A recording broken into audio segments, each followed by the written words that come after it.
L'économie française est quasiment en survie artificielle actuellement grâce aux aides de l'État, au report de charges sociales, grâce aux prêts gratuits garantis par l'État. Et je passe de toutes les mesures d'aide qui ont été prises.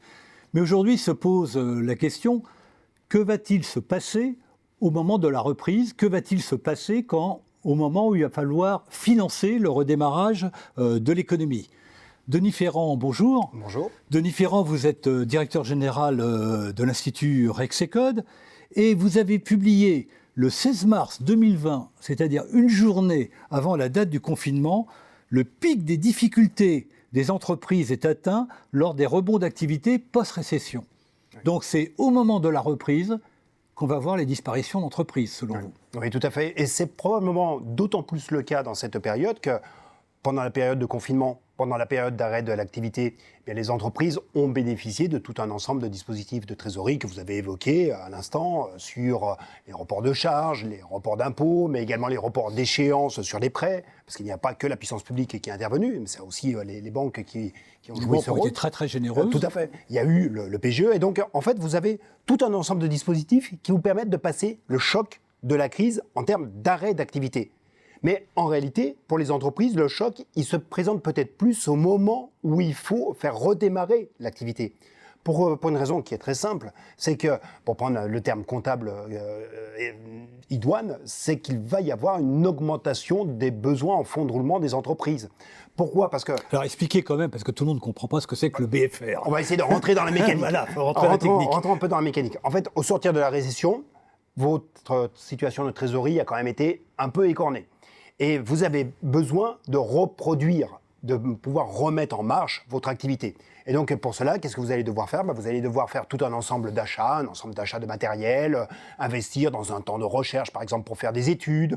Et donc tout ça, ça va prendre... Vous allez devoir engager des fonds, alors même que vous n'aurez pas d'ores et déjà vendu ce que vous avez produit. Prenons un commerce de l'habillement, par exemple, pour prendre un exemple extrêmement simple, il va falloir qu'il reconstitue ses stocks, oui. Et le risque, c'est que le fournisseur apeuré lui dise « payez comptant » et qu'il n'ait pas la trésorerie. C'est que la négociation de délai de paiement sera très compliquée à effectuer pour un commerce, où effectivement il va devoir se procurer le matériel qu'il veut mettre en vente dans son magasin avant de pouvoir le vendre directement. Donc si ça se joue à très peu de jours, cela peut aider, mais quand vous avez certains cycles qui sont assez longs, qui vont prendre du temps, où vous devez constituer vraiment un produit qui demande du temps avant d'être réalisé pour le vendre, eh bien forcément vous devez engager des fonds, et là vous avez ce besoin en fonds de roulement, cette mise qui vous permet de faire ces achats initiaux deviennent très importants parce que vous n'avez pas le cash qui rentre pour pouvoir y faire face. Donc à l'heure actuelle, au moment du tout début de la reprise, du déconfinement,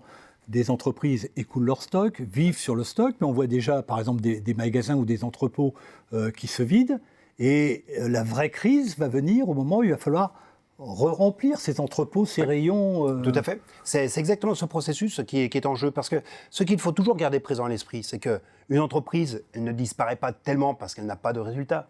Elle disparaît surtout parce qu'à un moment, elle ne sait pas faire face à une échéance. Parce qu'à un moment, se présente une difficulté de paiement. Et en fait, le nerf de la guerre, c'est véritablement la trésorerie. Or, on arrive dans un moment où la trésorerie a été quand même très, très écornée. Et donc, il va falloir d'un seul coup réengager des fonds. Et c'est ça qui met les entreprises en véritable danger. Est-ce qu'à ce moment-là, il va falloir ressolliciter les banques, regarantir des prêts pour financer le besoin en fonds de roulement, justement ? En tout cas...